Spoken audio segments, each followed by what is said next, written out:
Hello guys. তো আজকের এই ভিডিওতে আমরা দেখে নেব ক্রিপ্টোকারেন্সি মার্কেটের মধ্যে কী হচ্ছে না হচ্ছে, কী নিউজ আপডেট বের হয়ে আসছে।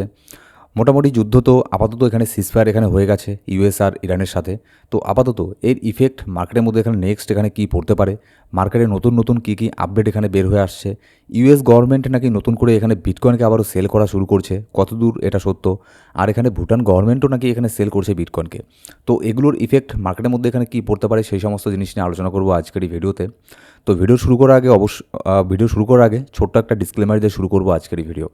আর এখানে দেখুন লাস্ট ভিডিওতে আমি কিছু কয়েন নিয়েছিলাম, যেগুলো কয়েন এখানে বন্ধ হয়ে গেছে, মার্কেট থেকে চলে গেছে, মানে অফিসিয়ালিভাবে সেগুলো শাটডাউন হয়ে গেছে। তো এই জন্য অনেকেই প্যানিকের মধ্যে আছেন। দেখুন এখানে প্যানিক করার কোনো প্রয়োজন নেই। আপনি যদি টপ 100 কয়েনের মধ্যেও যদি আপনি ইনভেস্ট করে থাকেন, ঠিক আছে, তো সেগুলো কয়েন আপনার এখানে সেফ আছে। হ্যাঁ, সেখানে হয়তো এখানে সময় লাগবে, আমাদের কয়েনগুলো পাম্প হতে রিকভার করতে সময় লাগবে। কিন্তু যদি লার্জ মার্কেট ক্যাপের কয়েন হয়, মিড মার্কেট ক্যাপের কয়েন হয়, সেগুলো অবশ্যই কখনো না কখনো রিকভার এখানে করবে। হ্যাঁ, সেক্ষেত্রে আপনাকে এখানে একটু হোল্ড করতে লাগবে, সময় বেশি লাগবে, এই যা। এখানে খুব একটা বেশি প্যানিক করবেন না যারা এখানে আপনার ভালো ভালো কয়েনের মধ্যে ইনভেস্ট করেছেন। আর যেগুলো একদমই লো মার্কেট ক্যাপের কয়েন, সেগুলোতে বলার কিছু নেই, সেগুলোতে রিস্ক থাকেই। আর সেজন্য আমি আগেও যখন মার্কেট এখানে ভালো ছিল, বুলার্ন ছিল, সব কয়েন একের পর এক পাম্প করছিল, তখন আমি সেম এই কথাই বলতাম যে কয়েন এখানে পাম্প হচ্ছে বলে এই না যে এই কয়েনের মধ্যে সব এখানে ইনভেস্ট করে ফেলতে লাগবে, ঠিক আছে। এখানে পোর্টফোলিও ম্যানেজমেন্টের মধ্যে লো মার্কেট ক্যাপের কয়েন, মিড মার্কেট ক্যাপের কয়েন, হাই মার্কেট ক্যাপের কয়েন, সবগুলোকে মিলিয়ে এখানে ইনভেস্ট করতে লাগে। তো আশা করছি আপনারা সেগুলোকে অবশ্যই এখানে ফলো করেছেন। এবার যদি আমরা দেখে নিই যে মার্কেটে আপাতত এখানে কী হচ্ছে, বর্তমানে যদি ফিয়ার অ্যান্ড গ্রিড ইন্ডেক্স দেখি, 15 নম্বরে স্কোর চলছে, মার্কেট এখনও পর্যন্ত এক্সট্রিম ফিয়ারের মধ্যে আছে। এখানে নতুন করে বলার মতো তেমন কিছু নেই। এবার যদি ইউএস মার্কেটের কথা দেখি, ইউএস মার্কেট কিন্তু এখনও পর্যন্ত তেমন এখানে খুব একটা বুলিশ এখানে হয়ে যায়নি। হ্যাঁ, যদিও বা কিছু কিছু স্টক এখানে মোটামুটি একটু একটু এখানে রিকভার করছে, পাম্প হচ্ছে, কিন্তু ওভারঅল যদি দেখি গ্লোবাল মার্কেট কিন্তু এখনও পর্যন্ত খুব একটা বুলিশ এখানে হয়নি। এর কারণ দেখুন কিছু আছে, যেমনটা এর আগেও বলেছিলাম যে ডোনাল্ড ট্রাম্পের কথাকে সবাই বেশি এখানে সিরিয়াসলি নেয় না, আবার কখন সে হুটহাট এখানে অ্যাটাক করে দেয় তার কোনো ঠিক নেই, যার ফলে মার্কেটের এই অবস্থা।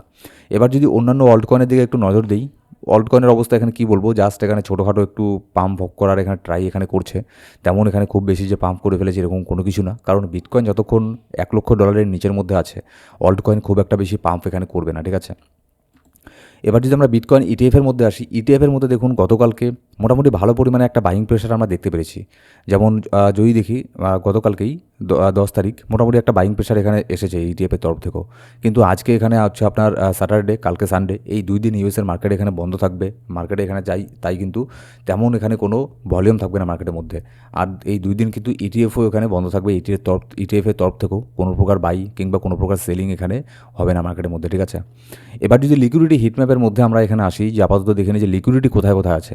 আপাতত আমি যদি এখানে শর্ট টার্মের মধ্যে দেখি, উপরের দিকে তেমন কোনো লিকুইডিটি এখানে নেই। নিচের দিকে যদি দেখি, $72,100 মধ্যে $48 মিলিয়ন একটা লিকুইডিটি এখানে আছে। আর তার একটুখানি নিচের মধ্যে $71,900 মধ্যে $53 মিলিয়ন একটা লিকুইডিটি এখানে আমি দেখতে পাচ্ছি।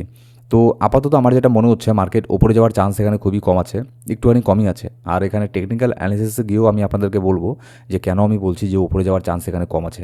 হাইলি চান্স আছে মার্কেট নিচের লিকুইডিটিগুলোকেই গ্র্যাব করার জন্য নিচের দিকে এখানে আসবে। আর এমনকি 70K পর্যন্ত মার্কেট আবারও আসার এখানে হাইলি চান্স আছে।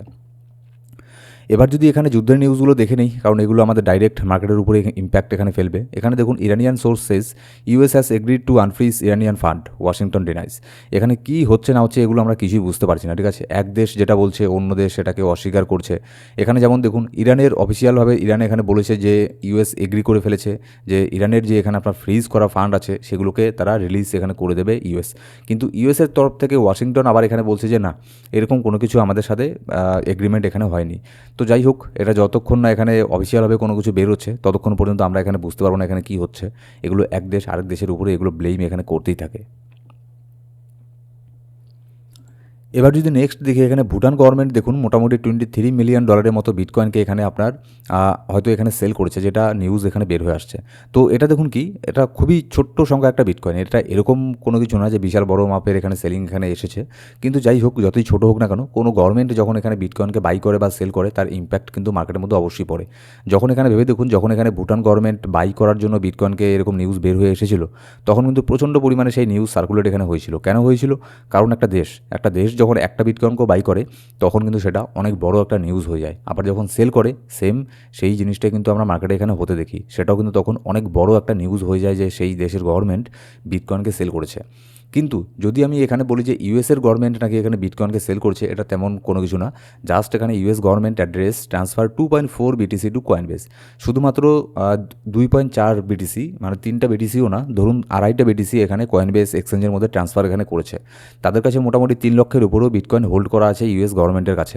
তো এটা যেটা আমার মনে হচ্ছে জাস্ট তারা এটা কোনো একটা কী বলে সেটাকে, কোনো একটা ট্রাই করার জন্য এটাকে মুভ এখানে করেছে, ঠিক আছে, চেক করার জন্য কোনো কিছু। এটা তেমন কোনো সিরিয়াস ইস্যু না। এবার যদি আমরা নেক্সট আপডেটে এখানে আসি, দেখুন ইউএস ইরান ওয়ারের মধ্যে এখানে কী হচ্ছে, why is Tehran unable to open strait of Hormuz to more shipping traffic. এখানে ইউএস থেকে এখানে থ্রেট করা হয়েছিল যে হরমুজকে এখানে ওপেন করে দিতে। এবার ইরান আছে, ইরান কিন্তু এখানে হরমুজকে ওপেন করার ট্রাইও এখানে করছে, কিন্তু ইরান এখন নিজেই ভুলে গেছে যে সমুদ্রের মধ্যে কোথায় কোথায় তারা এখানে মাইনার্স এখানে লাগিয়ে রেখেছে, মানে যেগুলো হচ্ছে আপনার জাহাজের মাইনার্স, জাহাজ যদি সেগুলোর ওপর দিয়ে যায় তাহলে জাহাজ এখানে আপনার ব্লাস্ট হয়ে যাওয়ার হাইলি চান্স এখানে থাকে। তো সেই জন্য কিন্তু অনেক ভীষণ কেয়ারফুলি সেই সব জায়গা থেকে এখানে জাহাজ এখানে আপনার আসছে, ঠিক আছে। তো যার ফলে ইরান যদি নিজেও এখানে চায় যে একদম ওপেন করে দিতে পুরোপুরি 100%, সেটা কিন্তু তারাও এখনও পর্যন্ত এখানে পারবে না, কারণ কোথায় কোথায় মাইনার তারা এখানে লাগিয়ে রেখেছে তারা কিন্তু নিজেই এখানে ভুলে গেছে। এবার ইউএসের ইনফ্লেশন ডেটা গতকালকে না তার আগের দিন এখানে বের হয়ে এসেছিল, যার ফলে আমরা যেটা এক্সপেক্ট এখানে করেছিলাম যে ইউএসের ইনফ্লেশন এখানে ইনক্রিজ হয়েছে, মানে ইউএসের ইনফ্লেশন এখানে বেড়েছে। তো স্বাভাবিক ব্যাপার, যেহেতু এখানে যুদ্ধ হচ্ছে, যখন এইসব জিনিসগুলো হয় খারাপ কিছু, তখন এখানে পেট্রোল ডিজেলের দাম এখানে বাড়ে, ঠিক আছে, আর যার ফলে এখানে ইনফ্লেশন অবশ্যই স্বাভাবিকভাবেই এটা বাড়বে, এটা জানা কথাই ছিল। তো ইনফ্লেশন কিন্তু এখানে রাইজ করেছে। তো এটা কিন্তু দেখুন, আমি এটাকে না এখানে গুড নিউজ বলছি না এখানে ব্যাড নিউজ বলছি, এর ফলে কোনো কিছু যায় আসে না।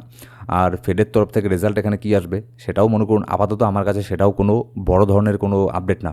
কারণ এখানে দেখুন, যতক্ষণ না মার্কেটের সেন্টিমেন্ট এখানে চেঞ্জ হচ্ছে, ও ফেডের তরফ থেকে পজিটিভ রেজাল্টই আসুক আর নেগেটিভ রেজাল্টই আসুক, তাতে কোনো কিছু যায় আসে না। হ্যাঁ, যদি নেগেটিভ রেজাল্ট আসে তাহলে মার্কেট ডাউন হবে, আর পজিটিভ রেজাল্ট আসলেও দেখবেন ওই 2-4 হাজার 5,000 ডলারের মার্কেট পাম্প হবে, তারপরে আবার যেখানে ছিল সেখানেই আসবে। তো মার্কেটের সেন্টিমেন্টটা চেঞ্জ হওয়ার প্রয়োজন, ঠিক আছে, শুধুমাত্র মার্কেট 2-4-5 হাজার ডলার পাম্প হলেই হবে না, আগে সেন্টিমেন্ট এখানে চেঞ্জ হতে লাগবে। এবার যদি নেক্সট এখানে দেখি ট্রাম্প, মানে একবার এখানে ইরানকে বলছে যে Iran doing very good job, আরেকবার বলছে যে Iran doing a very poor job, মানে কখন যে কী বলে তার কোনো এখানে ঠিক নেই। তো এগুলোকে আমি আপাতত এখানে সাইডে রাখলাম, ঠিক আছে, আপাতত শুধু এটুকুই বুঝে রাখুন, আপাতত সিজফায়ার এখানে হয়ে গেছে, আপাতত যুদ্ধের তেমন কোনো সম্ভাবনা নেই, কিন্তু ডোনাল্ড ট্রাম্পের কোনো ঠিক নেই, কখন যে এখানে আবারও সিজফায়ার এখানে শেষ হয়ে যায় তার কিন্তু এখানে কোনো নির্দিষ্ট কোনো এখানে গ্যারান্টি নেই, ঠিক আছে। এবার যদি আমরা বিটকয়েনের এখানে চার্টের মধ্যে আসি, টেকনিক্যাল অ্যানালিসিস করে যদি এখানে দেখি, আপাতত দেখুন কেন আমি বললাম বিটকয়েন নিচের দিকে আসারই চান্স এখানে আছে। দেখুন বিটকয়েন জাস্ট কয়েকদিন আগেও কিন্তু একবার ট্রাই করেছিল 75K এটাকে ব্রেক করতে পারেনি, সেখান থেকে ভালো পরিমাণে একটা রিজেকশন এখানে নিয়েছিল, 64K পর্যন্ত মার্কেট এখানে চলে এসেছিল, 65K। এবার বিটকয়েন আবারও ট্রাই করছে 75K ওখানে যাওয়ার, কিন্তু 75K মধ্যে অনেক বড় এখানে রেজিস্ট্যান্সকে এখানে ফেস করবে। এবার যেহেতু 75K ওখানে একটা রেজিস্ট্যান্সও এখানে আছে, আবার এমনকি 72.5K এর আশেপাশেও একটা রেজিস্ট্যান্স এখানে ধরে নিতে পারেন, 73K আশেপাশেও একটা রেজিস্ট্যান্স এখানে আছে। এবার আর নিচের মধ্যে যেহেতু এখানে লিকুইডিটিও তৈরি হচ্ছে, ওপরের দিকে শর্ট টার্মের মধ্যে লিকুইডিটি তৈরি হচ্ছে না, তাহলে আমি সব জিনিসগুলোকে যদি একে একে মেলাই, ঠিক আছে, তাহলে কিন্তু দেখা যাচ্ছে যে মার্কেট এখানে 2-1 হাজার ডলার নিচের দিকে আসারই হাইলি এখানে চান্স আছে। তার উপরে এখানে 2 দিন এখানে মার্কেটে উইকেন্ড, আর উইকেন্ডের সময় এখানে ডোনাল্ড ট্রাম্প যে কোনো নেগেটিভ কোনো কিছু এখানে বলে দেয়, এটা আমরা বারবার এখানে দেখেছি। তো এই সমস্ত মিলিয়ে এখানে বললাম মার্কেট এখানে 70K পর্যন্ত আসারও কিন্তু এখানে হাইলি এখানে চান্স আছে। আপাতত আমি বিটকয়েনকে ওপরের দিকে এখানে দেখছি না। সো গাইস, এই ছিল আজকের ভিডিও। আর অবশ্যই আমাদের টেলিগ্রাম গ্রুপ জয়েন করে নেবেন, ডেসক্রিপশন বক্সের মধ্যে প্রথম কমেন্টের মধ্যে সব লিঙ্ক পেয়ে যাবেন।